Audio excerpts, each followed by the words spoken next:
Daniel moved into the farmhouse just before Halloween. He needed to get away from the city, the divorce, the noise. His father's death gave him a reason to disappear, and the old family house, left untouched for decades, seemed like the perfect place to vanish for a while. No neighbors for miles, just forest, wind, and silence. The first day passed uneventfully. Dust layered everything. The floorboards groaned like they remembered being alive, but the house stood, solid, unbothered. The first night, Daniel heard something strange, breathing. Not his own anxious panting in the cold sheets. This was something larger, slower, wet. A low, phlegmy inhale, a long, rattling exhale. It came from the walls. He froze, heart jackhammering, convinced it was the wind, or maybe some kind of animal nesting between the beams. He turned on the lights. Nothing. The breathing stopped. The second night it returned, louder, closer. He pressed his ear to the wall and listened.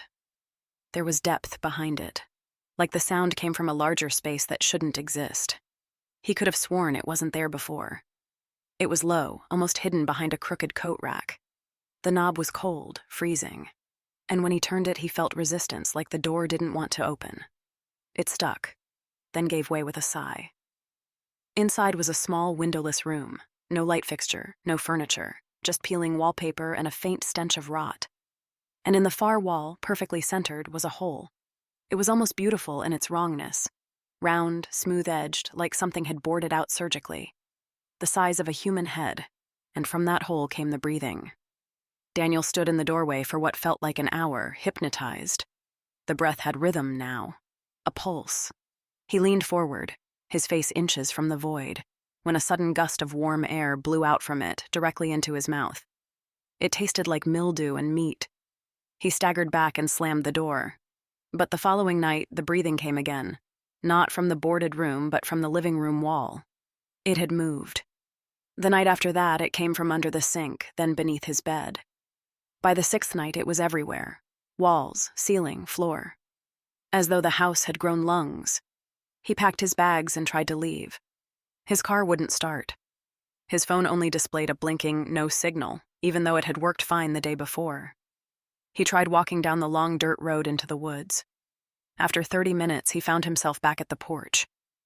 The house breathed louder in the dark. Desperate, he tore down part of the living room wall. No pipes, no vents, nothing.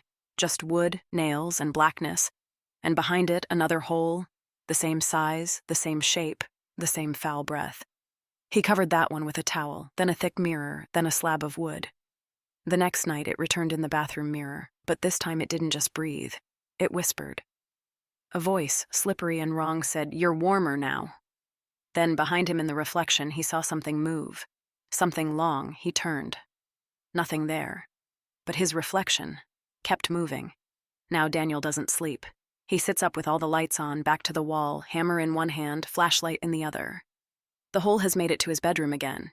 It stares at him from the wall like an eye that doesn't blink. And last night he noticed something new.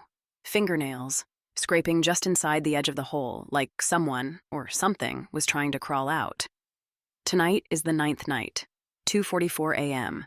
The breathing always starts by now. But tonight, there's silence. And Daniel just realized the hole is no longer in the wall, it's in the ceiling, directly above his bed.